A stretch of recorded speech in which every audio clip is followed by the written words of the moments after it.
Hello and welcome to the 27th episode of the CMX Games DesignCast. I am Dave, I'm Scott. and we are now 3 days away from the end of our Kickstarter campaign for Copper Country. What a journey it's been. It has been an exciting and amazing and exhausting journey. So something we did in our last update was ask our backers to tell us why they chose to back the game. I mean, there are a lot of board games out there. So what was it about this one that got them to put their hard-earned money on the table and put their trust in us for Copper Country? And that was really awesome to see. You know, we had just comments just started flooding in throughout the day and continuing into today. Just a lot of fun to read people's personal stories, whether they had some connection to the Upper Peninsula or Copper Country specifically, or just visited there, or whether or what. Mining in general. Oh yeah, or yeah, just mining. Period. Even and or just people had no connection whatsoever to the theme, and just were interested because it seemed like, based on reviews and other things that people who had playtested the game had said, that it seemed like just a really good game. So we got all kinds of nice things to read that makes us feel good about where we are. And one cool thing to read was at least one person pointed out that they thought that the game had been well thought through, at least in part because of these design casts. Yes, we did. Yes, someone mentioned DesignCast. That's amazing. And that's not the first time actually that someone has said That's true. Yep. about DesignCast during the campaign. So our 6 months of paid off. Yep. All right. So where are we? 3 days. We're about 3,000 away from the stretch goal for the last custom game piece. So it seems like that one's probably a lock to make it. We're on the minor, which is the most exciting one, and hopefully people will get motivated for that one. I'm really hoping we get there. Yeah, it's definitely a cool design. Very evocative shape. Yeah, I really like it. And based off a statue that is in Houghton, Michigan, that we've seen, I don't know how many hundreds of times in our lives. Right. Every time we drive downtown. College Avenue. So I think that's a cool touch too for people who know. And then if we get that minor, we're on to the game board. We're still not exactly sure where that's going to be yet. That is a more expensive piece of componentry. Yep. In Double-sided game board. Yeah, in addition to the added expense of the art, plus potential added expense of whatever time and energy and testing it would take us if we do decide to do something with additional rules and or layout of the board. So it may be the kind of thing where we offer the board at one level, and then if that gets reached, we could say, okay, well, if we get to another level, then we'll put in a different layout or different rules or something like that. But I don't know that we have our mind made up yet. Nope, not yet. Nope. Have to make it up fast, though. Yes, we do. Meanwhile, we've been demoing the game, continuing to demo the game, because it's always fun to get new people to sit down and play, especially when they enjoy it, and that seems to be what happens. Yep. So we were at I'm Bored, was that yesterday? That was yesterday. Yesterday. For quite a while, demoing the game for people. We had a number of backers show up to check out the game. We had at least one person that we know of definitely play the game, say they really liked it, and go straight home and back it. And that was amazing. Thank you, Lisa. Yeah, that was really cool. Just to see that, like, oh, there it is. Like, before we had even left the store, I think the pledge showed up, maybe. But if there's any doubt about which Lisa it was, she also left a comment. So. Yeah. And then our friend Duncan, who we've also known forever, lives in Portland and has a copy of the game that he took to Guardian Games out there, which we had actually been to that store before because we've been to visit Portland, and he took us to the store last time we were there, which was also the same trip that Copper Country got play tested for the first time outside of just like the two of us, really. Yep. There's also Jason Ross, Yeah. not to leave you out, but multiple games of testing with a larger group of people. Yeah. So we got a couple notes back from that. You know, we're always looking for feedback. So there's 3 things. Make the and or more clear on the capital cards from Era 2 and 3. So, all right, that's already on our list of things to do. We're aware of that. It's actually already in my InDesign template for the new version of the cards. Since I've been updating, I started with the production cards, updating them to make the text a little more clear and the icons pop, and then I moved on to and did the capital cards as well, and also as part of that made the and or stand out a bit more. We've got bigger font, did some more stuff with shadows and things, and also added slashes around the font for or and pluses around the font for and. I think it will be a lot clearer for people. Yeah, I think we had somebody say the same thing at I'm Bored yesterday. Yep. A few other times, so yeah, definitely on our radar. Yep. So this is one of the valuable parts about getting it in front of so many eyes is people just see it for the first time. It's always good to get their impressions. Yes, it is. They also mentioned that maybe it would be better if the company card was a little more obvious which side was which. I'm not so sure about this one. One side has the big claim on it, the other side doesn't. We could do something with color, possibly. They're both sides are sort of like parchment with a green border, and maybe we could do like parchment with a red border or something instead. But we'll see. I don't know that we've had that note before. That doesn't mean it's not right. But that card has been in front of a lot of people, and we haven't had that comment before. And then first player advantage. This is an interesting one. So I think there is a perception, at least, the first time people play the game, that the player who goes first has an advantage because they have the potential to get the largest number of turns. Yeah, I think there are different reasons why you might think that the first player has a first advantage, and one of them is that they could have more turns than the other players. They're more likely to have more turns.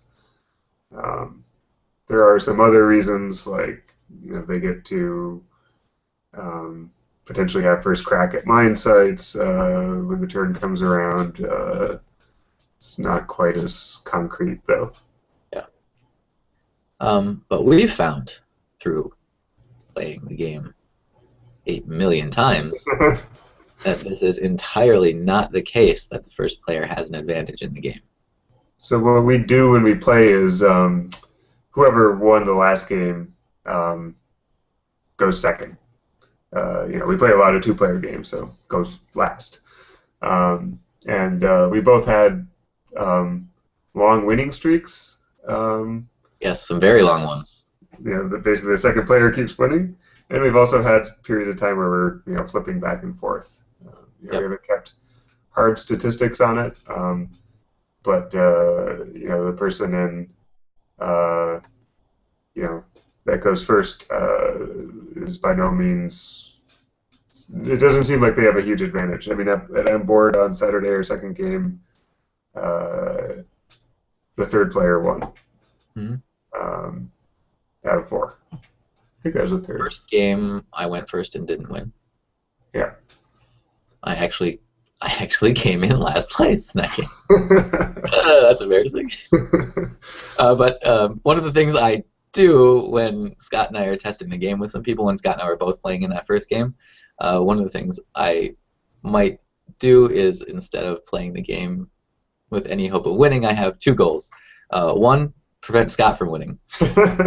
And then 2 is look for opportunities to show players like the kind of things you can do in the game, regardless of whether or not that's actually the best option for me on my turn.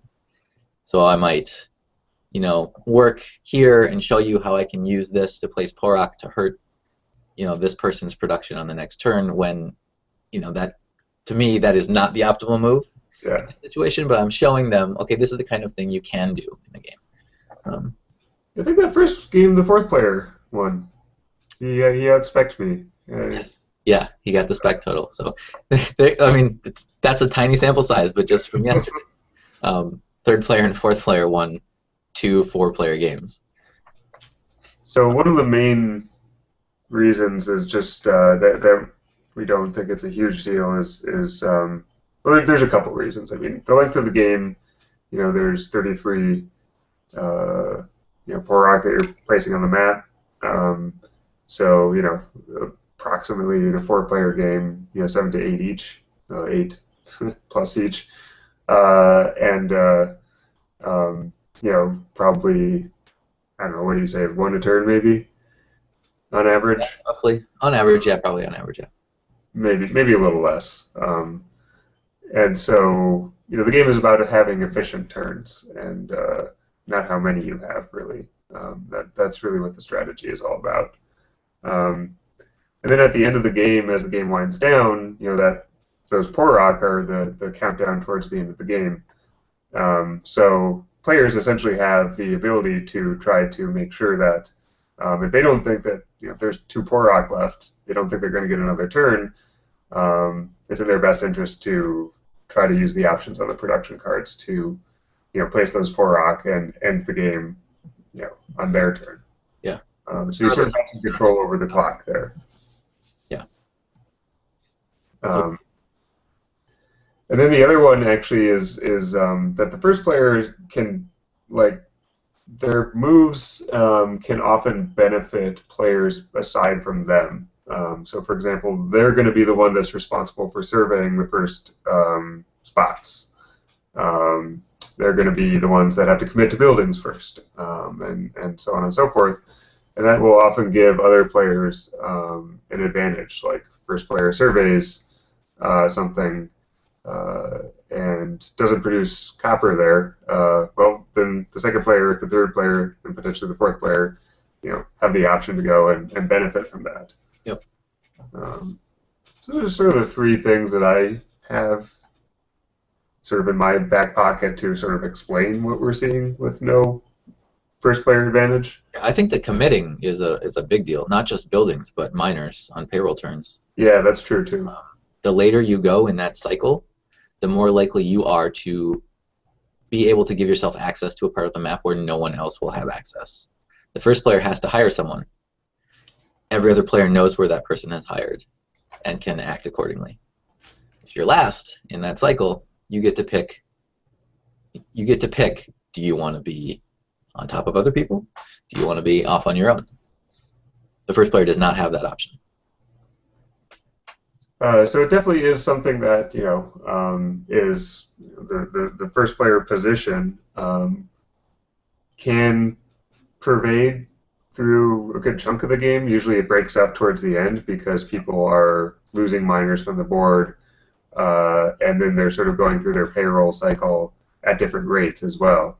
So that's also sort of like once you get off that cycle, sometime in Era 2 or Era 3, once the players get out of lockstep there a little bit, even some of the businesses help with that too, and events. It's also just like the advantage just basically goes away. Like who's first basically completely changes. Yep. So that notion of first, I guess, like you come into the game and it seems something that's sort of immutable, but it really gets knocked around later in the game when the stakes are much higher. And there is still like the first player having the potential to have the most turns. I think that might be the thing that makes people think that there's the first player advantage. But like you were the most concrete. Yeah, like you were talking about at the end of the game. I think once you understand how the game works, at least when you get down to those last Porok, it is all about when do I want the game to end and acting accordingly.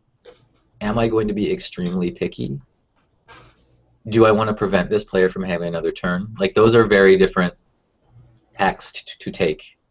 Like I will often, if I want to wind the game down, I will take no cards in my hand and go off and just like focus on this turn. I'm going to get as many shifts as possible. I'm just going to dig for cards that let me place Porok because I do not want that player having another turn, regardless of what position they are in the turn order. Yeah. So we've been tracking this for at least a few months now. Yeah. We play the game with a lot of game designers and stuff, and so it's been brought up to us occasionally. We've been tracking it and just haven't seen it be a thing that influences who actually wins the game. Yep. So that's nice. I mean, certainly like there are things that we could do to sort of rotate player order to make sure everybody gets the same number of turns, to so on and so forth. But since we don't see it be a problem, best not to make a rule for it. Yeah, from what we've seen, yes, doing anything to hurt the first player would just hurt the first player, unnecessarily. And there are some technical reasons as well to why it's harder to give everybody the same number of turns because of Porok and stuff like that. There are reasons you could go and fix it, right? But then I don't know, it becomes complicated. Yep. So keep it simple. If it ain't broke, don't fix it. All right, so we got 3 days left on our Kickstarter, and supposedly it's gonna get crazy or something. It's supposed to be a lot of. We have no idea what to expect. We don't know where all these people are supposed to come from. It would be amazing if they all show up, but we don't know. Yeah, we'll see what happens. We'll see what happens. Certainly been fun so far. It has been. So we're really happy that we're going to get to make the game. And, oh yes. Excited to try to make it as good as possible with all these stretch goals. Yes. So next time we do one of these design casts, we will know exactly what we've gotten ourselves into. That's right. And we will probably be stressing out about how to actually get the game made. Yep. Another step along the line. So we'll be back next week with a recap of final few days of our Kickstarter. Hope to see some of the Madison people tomorrow at Pegasus Games. Right, tomorrow, Monday, June 9th. Am I making that up? Maybe. Yes, Monday, June 9th. Pegasus Games, 6 to 10 p.m. We'll be demoing the game for the last time, we think, before the campaign's over. Yep. Come check it out if you're around. Other than that, see ya. See ya.